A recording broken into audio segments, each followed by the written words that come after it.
그러니까 그게 원래 양문석 의원님의 성격이 좀 상남자 같은 건지 저들의 행태 때문에 그렇게 바뀐 건지. 제가 좀 샤이한 편이고요. 낯을 많이 가리는 그런 편이에요. 그런데 이제 앞서 말씀드렸던 것처럼 모가지가 길어서 슬픈 짐승은 사슴이면 목소리가 커서 슬픈 짐승은 양문석인 거지. 그리고 분노할 때 분노해야 국민소통위원회의 그 허위조작 감시단. 네. 이제 그게 민주파출소인 예, 거잖아요. 예, 예. 그거를 또 이제 단장을 맡고 계시니까 예, 예. 요 이야기를 여쭤보고 싶어요. 관련해서 온라인 대응 이게 엮인 거거든요. 네, 사실 제보를 받아보시니까 네. 또는 단장으로 활동하시니까 좀 어떤 소회가 드시는지 요거 하나 여쭤보고 싶고 네, 두 번째는 와 정말 이런 가짜뉴스까지 있어라고 놀랬던 그런 뭐 사례 하나 소개해 주실 수 있으신지. 아니 그러니까 뭐 대표적으로 이재명 대표가 초등학생을 해가지고 소년원에서 갔다 왔다 뭐 이런 이야기. 그런 것들이 실제로 퍼지고 있는 거죠 지금. 그렇죠. 그 다음에 뭐 이재명 대표가 헌법재판관 문영배한테 3천억을 줬다. 뭐 이런 이야기. 조선일보가 아주 즐겨하는 행태가 뭐냐면 네. 민주당의 당직자를 공격해가지고 인사에 개입을 해요. 뭐 예를 들면 대표적으로 양문석 공천에 그 기분 나빠서 양문석을 죽이고 또 죽인 거 아니야? 예, 그런 방식으로 공천에 개입을 하고 연수원장인 박구용을 그렇게 공격을 해서 연수원장직을 사퇴시키고 하는 이 못된 권력의 그 재미들을 가지고 있는 게 조선일보다.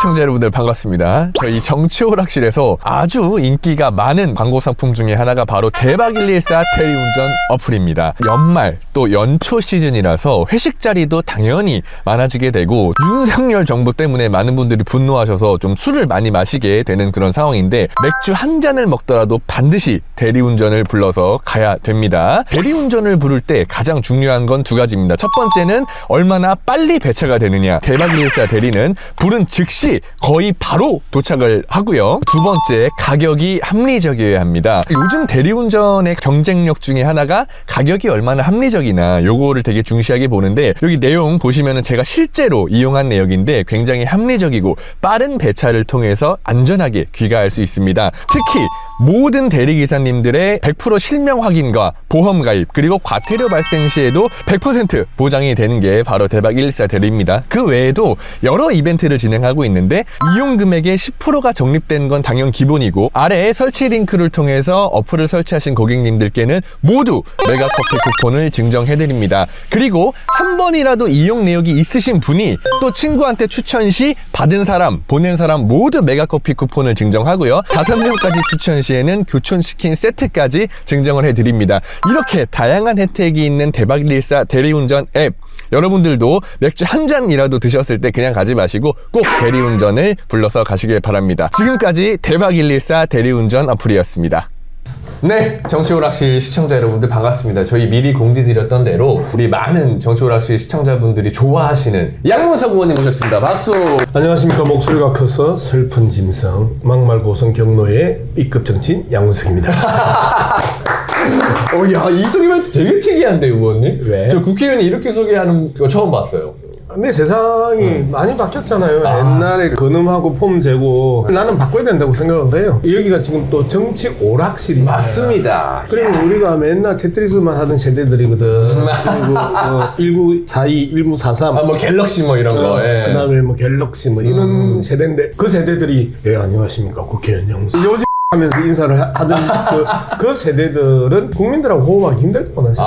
그래서 좀 더 일상적인 행태들. 그러니까 저는 저희 정치 언어가 시장에서 저녁 먹으면서 말하고 거기에 반주 한 잔 곁들이는 장사미사들의 언어. 그 언어가 저의 언어이라고 나는 생각을 해요. 그리고 그런 언어가 표준어다. 그런 언어가 품격이고 그런 언어가 격조다. 나머지 폼 재고 하는 것들은 위선에 가깝다. 라고 나는 그렇게 보는 언어에 대한 철학을 가지고 있어요. 역시. 아니, 그래서 지금 의원님이 말씀하신 요 대목에서 의원님이 어떻게 소통하는지 또 어떤 시각과 생각으로 또 정치를 하는지 이런 게 다 지금 딱 드러나 있는, 담겨 있는. 그럼 방송 이제 마무리해야지. 다 드러나고 다 봤잖아. 그럼 뭐 뭘 더 이상 또 이야기를 해. 그러니까 의원님이 되게 약간 컨셉이나 이런 거에도 굉장히 좀 잘 따라와 주시고 또 트렌드나 이런 것도 굉장히 잘 캐치하고 있는 것 같은 그런 느낌이 들어요. 그러니까 제가 정치오락실에서 많은 의원님을 이제 모셨지만 이렇게 말씀 주셨던 대로 정치인 누굽니다 또는 뭐 누굽니다 요 정도로 보통 하셨는데 의원님처럼 이렇게 소개 한마디에 어떤 의원님이 어떤 사람인지 담겨 있는 소개 멘트는 제가 오랜만에 들은 것 같아서 굉장히 색달랐어요. 어쨌든 우리가 지금 살면서 나는 이제 두 가지 개념으로 지금 상황을 많이 설명을 하는데 시류 영합이라는 단어와 시대 정신이라는 단어는 관점의 차거든. 현상은 동일한 거지.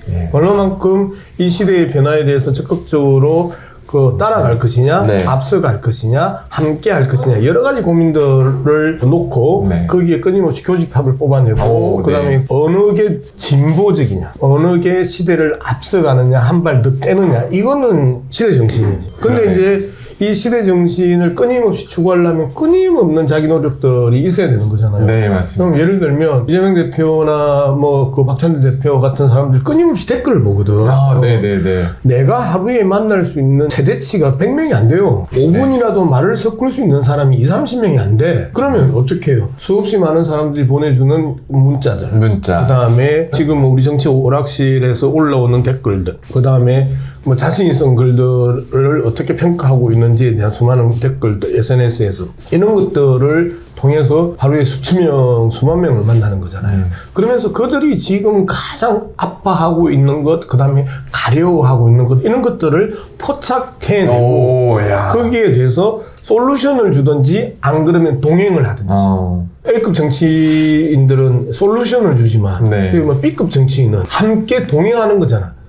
욕할 때 욕 같이 해주고 정말 이 시점에 서서 소리 한번 질러주고 이게 나는 시대 정신이라고 이야기를 하는데 이거를 또 다른 사람 눈에는 시류 영합이라고 볼 수 있는 거예요. 그래서 세상을 바라보는 눈이 중요하다, 관점이 중요하다, 강주 폭동이냐 강주 항쟁이냐 이 부분에 대한 충격이 난 내 인생에서 가장 컸거든. 대학 딱 들어갔는데 강주 폭동을 알고 들어갔는데 5월달에 대자보가 붙는데 그걸 항쟁이라고 표현하는 거예요. 동이랑 강주를 놓고 폭동으로 교육받고 이 서울에 올라왔는데 서울에 있는 많은 사람들이 항쟁이라는 이야기를 하면서 이게 관점차구나. 그러면 이 관점차는 나의 학습과 나의 노력을 통해서 나의 관점을 가장 실체에 가깝게 조정해 나가는 것. 이게 나는 공부구나. 그러니까 약간 양무석 의원님도 그러니까 관점을 되게 강조하시는 게 이것도 또한 당원분들한테 이런 어떤 사태나 이런 걸 바라보는 또 가이드라인이 될 수도 있을 것 같아요. 지금 주신 말씀이. 그래서 근데 우리 당원들이 이제 많이 힘들어해요. 왜 그러면 박근혜 때 같으면 지금 사태를 보면 12.3이 터졌어. 그리고 12월 14일 날 탄핵 소추안이 국회를 통과돼. 그러면 이제 끝났어. 그리고 나서 헌재재판소 파면 결정까지 만데 기다리면 돼. 그런데 이 도둑놈 끊임없이 흔든단 말이에요. 그러면 12월 14일에 끝나고 파면 결정까지 좀 편안한 마음으로 기다리는 게 예전의 그 방식이었으면 법원에서 영장 발부를 할 것이냐 말 것이냐를 정말 피말리면서 기다린 게 지난해 12월 31일이었어요. 맞습니다. 31일까지 한 보름을 체포영장 발부를 가지고 고민을 해요. 그 다음에 진짜 체포영장 발부됐으니까 이제 윤석열이 체포되겠네 하는데 체포영장 집행을 가지고 또 엄청난 시간을 그렇죠. 그리고 수없이 많은 사건들이 또 거기에서 발생을 해요. 그래서 겨우 이제 체포영장을 이제 집행을 했어. 구속영장과 체포영장 사이에 또 괴롭혀. 그래서 결국 또 구속이 돼. 그렇게 되니까 구속 적부심이라고 하는 것들을 또 들고 나오죠. 그리고 헌재에서 끊임없이 부인하고 거짓말하고 하면서 판을 엎으려고 해. 그러면서 매일같이 헌재의 변론기일을 보면서 이것도 뒤집어지는 거 아닐까? 라고 하는 걱정들을 그런 걱정들을 실제로 하고 계시거든요. 실질적으로 하고 계시고 그 다음에 저쪽 재판관들이 윤석열이 임명했다는데 나중에 이 부분에 대해서 어떻게 할까? 반대하면 어떻게 할까? 이 불안감까지 지금 오늘 이 시간까지 지금 계속 지속되고 있는 거예요. 정말 우리나라에서 군인들이 쿠데타를 일으키고 총칼로 국민들을 진압하고 국민들을 지배하던 시절에는 상상하지 못했던 맞습니다. 법꾸라지들 배운 새끼의 그 나쁜 잔대가리들이 끊임없이 우리 국민들을 압박하고 여기에 범죄 집단 조선일보 같은 이 괴물들, 이 악의 축들이 끊임없이 또 가스라이팅 시키는 과정들이 지속되고 있는 게 지금 상황입니다. 그래서 내란 폭동이 진압된 게 아니고 내란 폭동의 지속이 윤석열 파면까지 갈 거다라는 부분이고요. 네. 또 한편으로는 그들이 헌법재판소의 윤석열 파면 선고를 수용할까? 이 부분이 남아있는 거예요. 맞아요. 아직 남아있어요. 예. 끊임없이 그들은 빌드업을 하고 있단 말이에요. 헌법재판소의 최종 선고조차도 부정하려고 하는 대비를 김당 나부랭이들이 끊임없이 시도하고 있고 조선일보 같은 범죄 집단들이 또 이 부분에 대해서 가스라이팅 하면서 흔들기를 하고 있고 윤석열 도당들이 행태들을 끊임없이 보여주고 있고 그래서 우리는 좀 단절적이고 끊겨야 되는데 끊임없이 이라고 하는 현상이 지속되니까 제 언어 속에서도 끊임없이라는 단어가 끊임없이 나옵니다. 맞아요. 지금 말씀 계속 그렇게 하시더라고요. 그러니까 어쨌든 양문석 의원님께서 지금 이 내란 사태를 바라보는 어떤 아까 얘기했던 당원들의 관점이나 불안해하는 그런 분들의 어떤 불안 심리 같은 걸 좀 해소하는 그런 또 얘기를 해주신 것 같고 저는 어쨌든 이제 정치오락실은 양문석 의원님의 인터뷰니까 요거 하나 여쭤보고 싶어요. 이게 많은 당원들이 궁금해한 내용인데 민주당의 이제 전투력이 높은 의원 탑5 거기에 이제 양문석 의원이 들어가요. 근데 왜 들어갈까라고 보면 아까 얘기했지만 양문석 의원님의 어떤 이런 언어, 시원한 언어 그리고 또 어떤 이런 불같은 성격이랄까 그러니까 그렇게 보일 수 있잖아요, 지지자들은. 그러니까 그게 원래 양문석 의원님의 성격이 좀 상남자 같은 건지 아니면 뭐 저들의 행태 때문에 그렇게 바뀐 건지 뭐 요런 게 좀 궁금하긴 합니다. 제가 좀 샤이한 편이고요.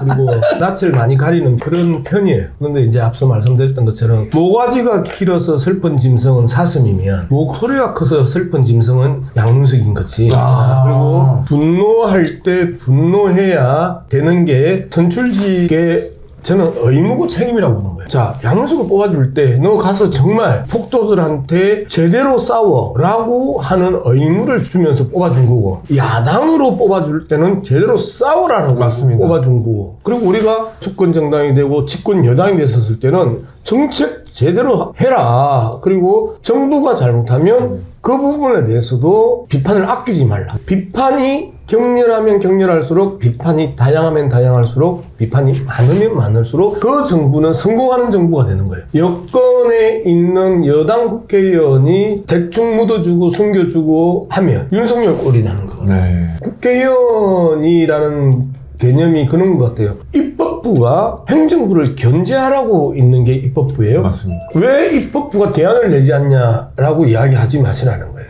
대안은 행정부가 내는 거예요. 입법부는 끊임없이 감시하고 견제하는 역할. 맞습니다. 야당과 여당에 있어서 야당은 집권 여당을 견제하는 역할이고 일정한 언론의 기능을 하는 이 미디어들은 끊임없이 권력을 감시하고 견제하는 거고 맞습니다. 이게 우리 사회의 총체적인 헌법 질서거든요. 근데 이 견제와 감시의 기능이 다 무너져 버리니까 저는 생또라이 윤석열이 나타나는 그래서 저는 성격의 영역은 아닌 것 같다. 정말 그 함께 화를 낼 수 있는 사람, 싸울 때 앞장서서 몸으로라도 싸울 수 있는 사람이 현재 야당에도 있어야 되고 나처럼 모두 다 그러면 안 되잖아. 우리 당에 많은 사람들이 있는데 171명이 있는데 171명이 양문석 같이 하면 안 되는 거잖아요. 그분들은 중도 확장, 외연 확장, 왼쪽을 또 단단히 다지는 역할들을 하는 이런 다양한 역할들이 있고 그 중에 이제 양문석 정도는 우리 당과 지지자들 그 호흡을 따라가고 호흡을 함께하고 또 그런 역할도 필요한 거잖아요. 그러니까 정리를 해보자면 양문석 의원님은 원래 샤이한 스타일인데 그 양문석이 해야 될 일이 이런 역할이라고 스스로 생각하기 때문에 그 역할을 충실히 한다. 그러니까 당원들이 또 이거에 좋아해주고 또 이렇게 연결이 되는 것 같아요. 정확하게 정리를 하셨어요. 좋습니다. 네, 정치오락실 이번 광고 시간은 바로 벨라잇입니다. 정치오락실에서 광고를 하고 사장님이 전화를 오셔서 이거 반응 되게 괜찮았어요 라고 하시던데 이건 취침 30분 전에 먹으면 진짜 꿀잠을 자는 그런 식물성 멜라토닌입니다. 멜라토닌은 우리 몸속에서 자연적으로 생성되는 호르몬으로서 수면 조절에 관여하는 그런 역할을 합니다. 연령이 올라갈수록 또 스마트폰을 많이 볼수록 또 요즘같이 스트레스가 많은 시국일수록 호르몬 분비가 부족해지게 되는데 그래서 요 벨라이 멜라토닌 요걸 먹어주시면 굉장히 잠을 편안하게 잘 수 있습니다. 국내 최초 적포도에서 100% 출출한 그런 식물성 멜라토닌인데 일반 합성 멜라토닌과는 차원이 다른 그런 안정성을 자랑한다는 건데요. 요게 열어보면은 이렇게 생겼어요. 이게 지금 면세점에서도 판매가 되고 있는 제품이에요. 해외여행 갈 때 또는 다음 아침 일찍 어디 가야 되는데 잠이 안 올 때 잠자기 30분 전에 먹어주시면은 아주 취침에 효과가 좋다. 실제로 저도 거짓말인 줄 알고 집에서 취침 30분 전에 먹어봤는데 바로 잠이 오더라고요. 그래서 제가 좀 실식도 안 하는 건데 벨라잇 식물성 멜라토닌 많은 관심 부탁드리겠습니다. 자, 그리고 제가 이제 양문석 의원님 인터뷰를 하기 위해서 준비를 하다가 되게 특이한 걸 봤는데 많은 분들이 계엄을 우리가 미리 예측했었잖아요, 민주당에서. 그때 계엄을 얘기한 사람이 뭐 김민석 최고다, 뭐 김병주 의원이다, 뭐 이런 이들이 있는데 양문석 의원님도 최초로 계엄을 미리 예측했다. 한 3, 4개월 전에. 네네. 그 원인을 보니까 나무위키에서 군 장성들 정보가 없어지는 걸 보고 네. 예측했다. 이게 쉽지 않거든요. 네. 근데 요 얘기를 잠깐 들려주실 수 있으신지. 내용으로 보면 네. 사실상의 주동자는 세 사람이죠. 윤석열, 네. 그 다음에 국방부 장관 김용현, 김용현. 그 다음에 방첩사령관 여인영. 여인영. 요 세 사람이 사실상 투개들, 우두머리잖아요. 근데 이제 이 세 사람 다 또 중앙부 출신들이고. 네. 여인영이 나무위키에 자신의 정보를 싹 지워요. 그러고 나서 올 들어가니까 주요 보직을 맡고 있는 장군들 수십 명이 싹 지워. 그 주요 보직이라면 뭐 특전여단, 뭐 수방사 이런데. 그 다음에 6월 들어가서 6회 공군이 동시에 지워. 그래서 100수십 명의 별들이 다 자신의 개인정보를 다 지워요. 나무위키에서. 그래서 이제 그 부분을 우리 방에서 분석하기 시작하면서 이거는 실질적인 계엄의 증거다라고 이제 그 시점이 어떤 시점이냐면 박선원, 김병주 의원이 문제 제기했던 거는 이제 저희들이 몰랐잖아요. 네. 근데 우리 김민석 최고가 네. 계엄에 대해서 경고를 하기 시작한 시점이었었거든. 근데 많은 사람들이 황당해 하잖아. 아니 이 대명천지 백주대낮에 무슨 계엄이야? 그러면서 많은 사람들이 황당해했고 그 다음에 실질적으로 취재에 바탕한 계엄의 가능성과 계엄에 대한 경고들을 던졌지만 그 취재원을 밝힐 수 없는 김민석, 박선원, 김병주 입장에서는 너무 답답해. 그 다음에 증거가 없어. 증거를 찾아야 되는데 나무위키에서 얘들이 정보를 지우기 시작을 하네. 그래서 실질적으로 증거를 뒷받침했던 게 이제 나무위키의 군 장성들의 그 자기 정보 지우기였는데 근데 실제 이게 계엄이라는 워낙 큰 파괴력 있는 이야기를 던졌기 때문에 그리고 10중 8구는 무슨 말도 안 되는 정쟁질이야 라고 하던 시점이었기 때문에 많은 스포트라이트를 받지 못했죠. 그러겠네. 그러니까 워낙 터무니없는 얘기로 비춰질 수 있으니까. 그리고 이제 그걸 가지고 신원식 그 당시 국방부 장관이자 이제 안보실장한테 이제 제가 던졌는데 신원식은 지가 더 부르고 화를 내면서 무슨 말도 안 되는 소리냐 했는데 나중에 보니까 신원식 입장에서는 그렇게밖에 이야기할 수 없는 상황이었던 거지. 본인은 이야기는 들었으되 실제 이게 실행될 거라고 판단을 못했던 시점이기 때문에 뭐 신원식도 틀린 건 아니었다. 그러니까 제가 왜 이 질문을 드렸냐면 계엄도 계엄이에요. 왜냐면 계엄도 미리 알고 준비를 하느냐 아니면은 이거를 미리 이런 움직임도 있네 우리가 대비를 해야겠다라고 생각한 다음에 터진 거랑 대응이 완전 다르거든요. 모르고 있다 당하면 사실 죽는 거고 그래도 얘네들이 할 수 있다라는 뭔가 의식을 계속 하고 있었기 때문에 어쨌든 대응도 빠르고 첫 번째, 두 번째는 민주당 내 저는 이런 온라인 디지털 미디어 플랫폼에 좀 밝은 의원이 많아졌으면 좋겠다는 입장이에요. 말씀 주셨던 대로 계엄이라는 것을 나무위키, 온라인 나무위키 정보가 없어지는 걸 보고 찾을 수 있는 그런 어떤 감각 이거를 좀 민주당에서 끌어가줬으면 좋겠다 하는 입장에서 이제 그 질문 드렸던 거고 없어요. 당위성도 없고 그 센스도 없는데 누구랑 함께 하느냐도 상당히 중요해요. 그러면 이제 우리 방 식구들이 의원실 워낙 그 부분에 대해서 민감하고 예민한 친구들이 함께 있기 때문에 그래서 저는 이제 그 양문석 의원실이라고 이야기하지 않고 팀 양문석 양문석이라고 이야기가 팀 나는데 양문석. 예. 팀 양문석의 이제 이런 부분에 대해서 민감하고 예민하게 이 부분들을 잡아내는 과정. 예를 들면 한동훈의 댓글팀을 이제 우리가 분석해서 찾아내잖아요. 네, 그것도 있습니다. 거의 10만 건에 가까운 그 글들을 분석해서 한동훈의 댓글팀의 실체를 우리가 찾아냈단 말이에요. 그때 이제 국힘당 내부에서 이제 지네끼리 뭐 장해찬 이런 애들 나와가지고 한동훈 댓글팀 어쩌니 저쩌니 이야기하고, 그 다음에 한동훈하고 김건희의 카톡 오가면서 댓글팀을 뭐 움직여서 우리를 조지는 건데 우리는 그런 거 아니에요라고 김건희 뭐 댓글이 나오고 하면서 네.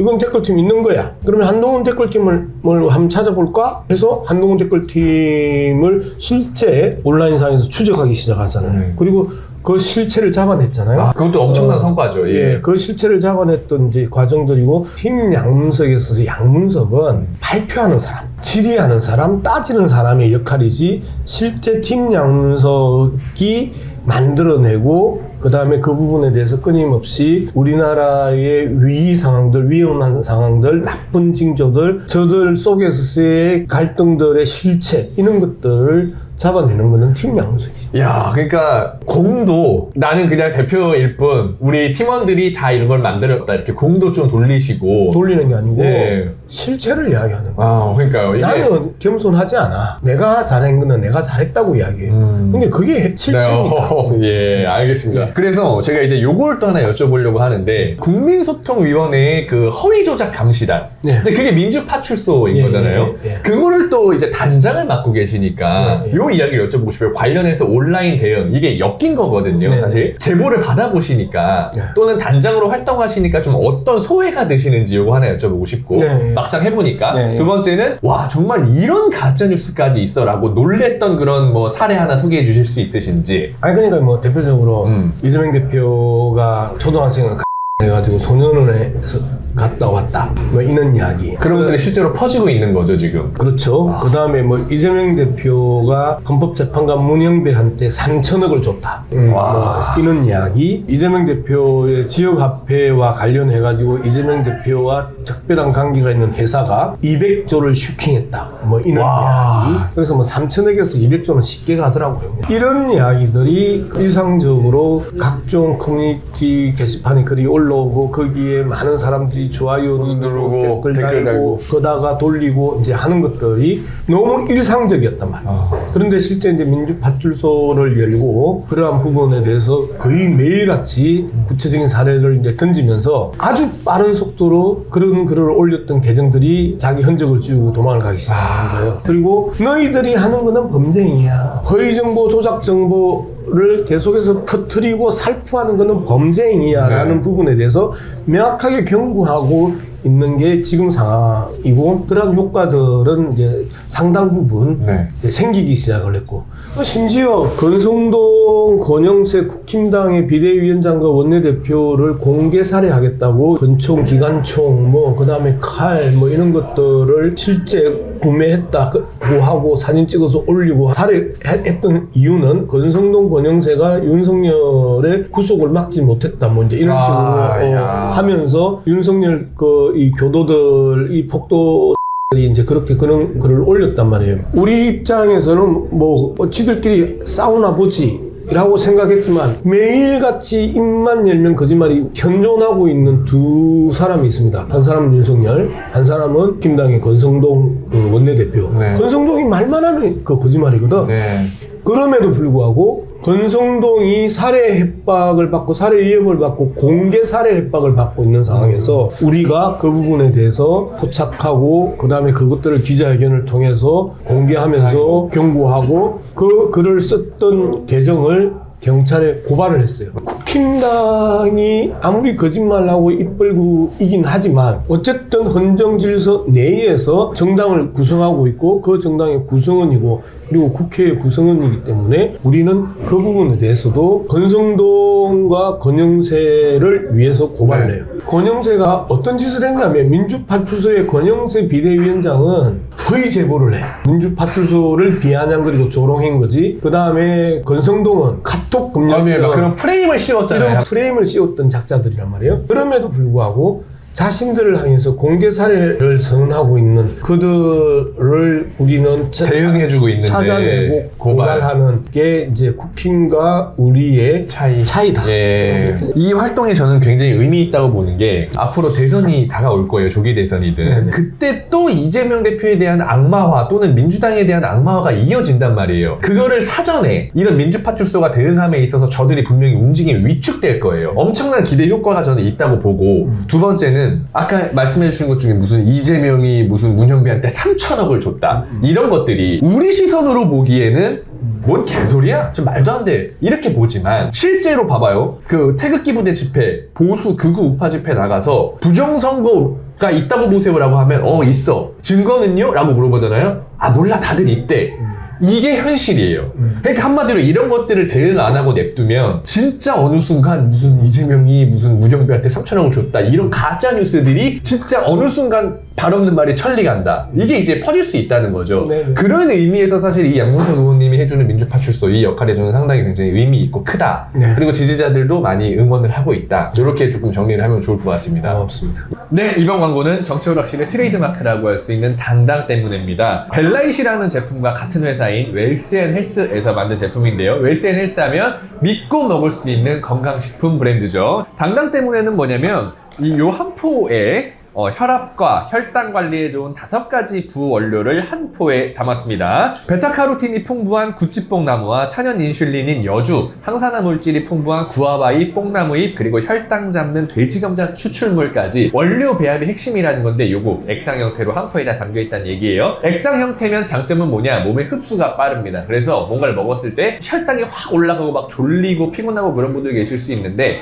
그럴 때 식후에 바로 요거 한 포 드셔주시면 혈당이 확 내려가면서 건강관리에도 또는 다이어트에도 꾸준히 도움을 줄 수 있는 제품입니다. 꼭 당뇨 걸린 사람만 먹는 게 아니에요. 건강검진 또는 식후에 졸리다 이런 분들한테 다 해당되는 건데 이거는 사실 당뇨 카페에서 20만 당뇨 카페에서도 굉장히 인기가 많은 제품 중에 하나예요. 실제로 보시면 많은 후기들을 보실 수 있는데 정치오락실 보고 구매했다고 하시면 특별 이벤트들이 준비되어 있습니다. 반드시 배송 메시지에 정치오락실이라고 써주시면 추가 혜택까지 같이 받아보실 수 있으니까 이렇게 남겨주시길 부탁드리겠습니다. 지금까지 당당 때문에였습니다. 예, 그리고 또 이제 양문석 의원님 나오셨으니까 지지자들이 또 요거 많이 여쭤봐요. 이 뭐 조선일보와의 그 싸움도 이제 전면전을 선포하신 상황이고 이래저래 흘러가실 텐데 정치오락실도 최근에 되게 황당한 일이 있었습니다. 박구영 교수님이 출연을 하셔서 극우로 신념화된 폭도, 서부지법 사태의 폭도들을 규정하면서 그들을 우리 쪽으로 끌어오면 안 된다는 식으로 발언을 하신 걸 2030 세대로 바꿔서 박구영이 2030 세대는 뭐 고립시켜야 된다고 했다? 뭐 이런 식으로 워딩을 짜서 보도를 한 거예요. 완전 다른 이야기거든요, 이것은.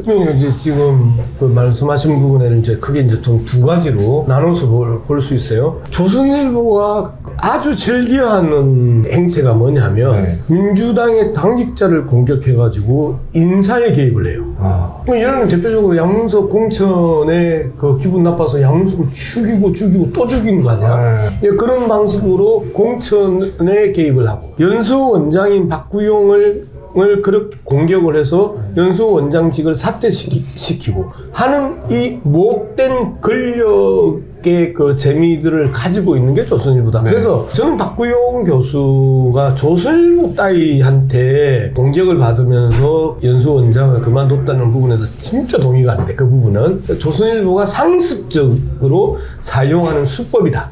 이제 두 번째, 폭도들을 사회로부터 격리시켜야 된다, 사회로부터 고립시켜야 된다라고 이야기를 했는데 2030을 고립시켜야 된다, 격리시켜야 된다, 2030 남성들을 고립시켜야 된다, 격리시켜야 된다라고 하는 것은 걔들이 그 100년 동안 써먹던 그 수법이에요. 독립투사들을 그렇게 올가맸던 작자들이고 군사독재 시절에 내내 써먹었던 간첩으로 만드는 것. 예전에는 간첩으로 만들었잖아요. 이제 그런 수법이 조선일보 수법인데 문제는 우리 당이에요. 조선일보가 쓰면 영향력이 있다고 생각하는 거야. 영향력 없어요. 수백 개의 언론 중에 하나라는 거예요. 온라인으로 들어가면 조선일보를 클릭하고 들어가는 사람은 거의 없어요. 영향력 없는 조선일보가 거짓말하고 입벌구 하는 부분에 대해서 충격받고 그 조선일보의 요구가 무서워서 당직 사퇴하고 조선일보하고 싸우겠다? 당직 차고 싸워야지. 아마 좀 민감한 시기에 혹시 당이나 이제 이대용 대표님한테 혹시나도 이제 안 좋은 영향이 갈까 이제 당직을 내려오신 것 같고, 제가 진짜 이제 언론개혁 방법 여쭤보겠지만 서부지법 폭도, 그러니까 극우로 신념화된 폭도들을 대화로 설득 가능한가, 이 주제를 제가 영상 상단에 띄워놓습니다. 교묘하게 이걸 지워요. 그리고 거기 자신 조선일보 무슨 뭐 TV조선 이런 로고를 받고, 마치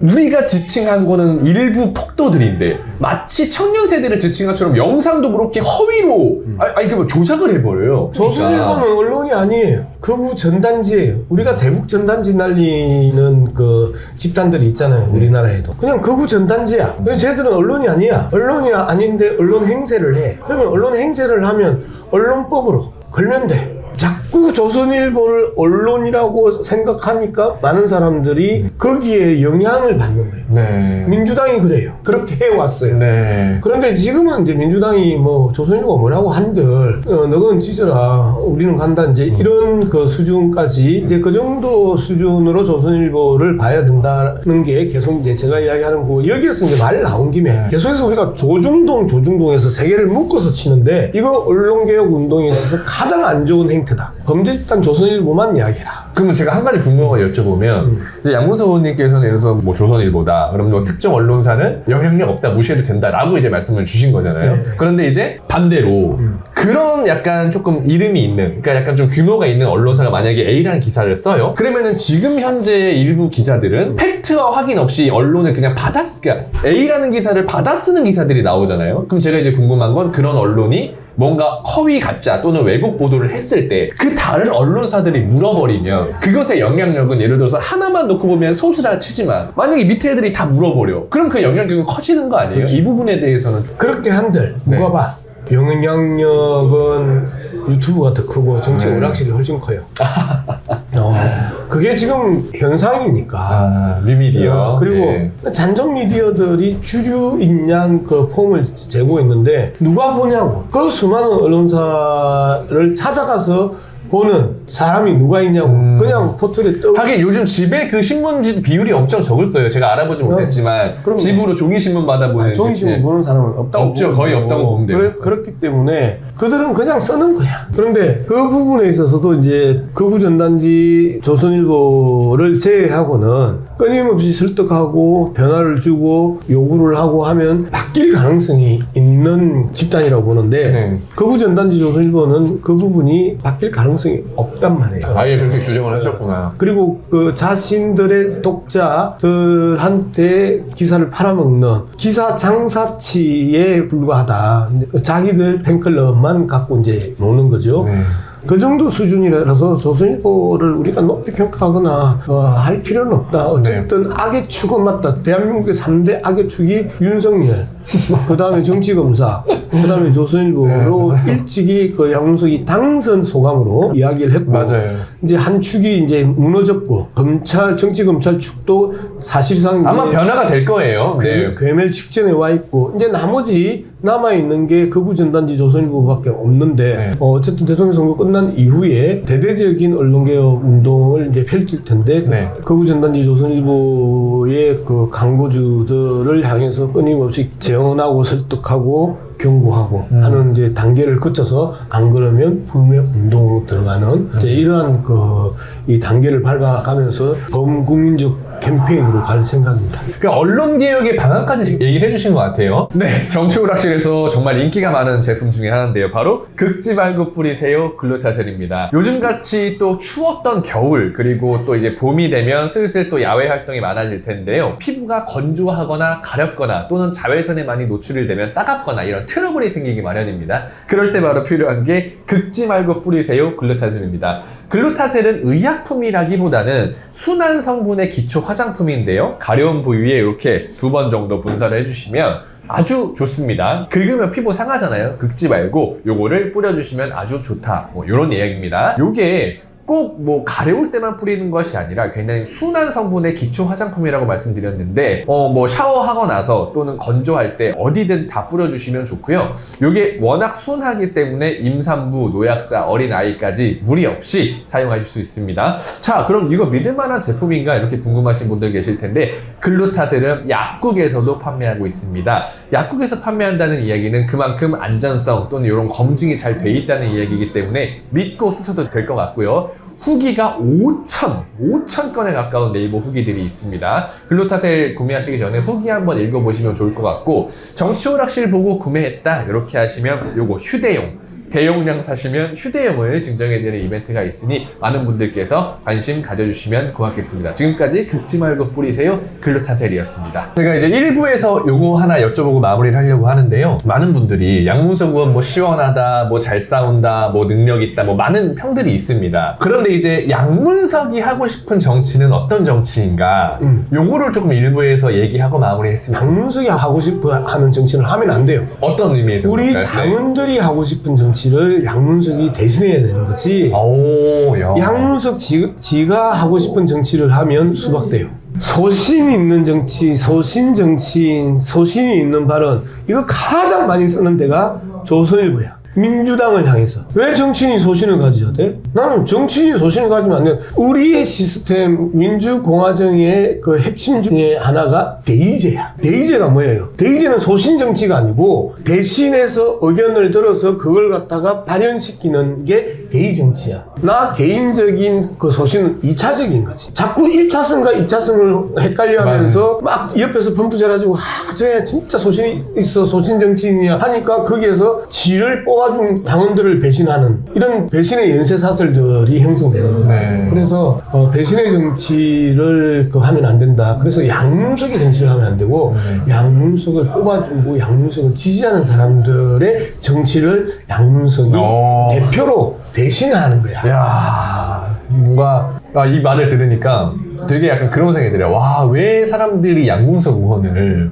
이렇게 약간 당원들한테 되게 가장 인기 많으시잖아요. 왜 그렇게 생각하는지를 알 것 같은 게 뭔가 답변이 조금씩 달라요. 다른 의원분들하고. 물론 그게 뭐가 뭐 장점이고 단점인지 모르겠지만 어쨌든 지지자들이 충분히 양문석 의원을 지지하는 이유를 저는 알 것 같다. 이렇게 하면 좋을 것 같고, 지금 이제 양문석 의원님 후원 계좌가 여러분들 나가고 있을 텐데 사실 정치인들이 또 이런 활동하는 데 있어서 이런 거에 제약을 받거나 좀 그러면 안 되니까 진짜 양문석 의원이 하는 역할, 또 지금 민주파출소도 맡아서 대응해 주시고 있는데 혹시 이런 활동에 조금 보탬이라도 되고자, 아니면 또 양문석 의원이 좀 더 큰 역할을 해주길 바란다면 지금 화면에 나가고 있는 우리 양문석 의원님한테 좀 후원으로 힘을 실어주시면 저희도 좋고 또 의원님도 좋고 좀 그렇게 될 것 같습니다. 많은 분들 관심 부탁드립니다.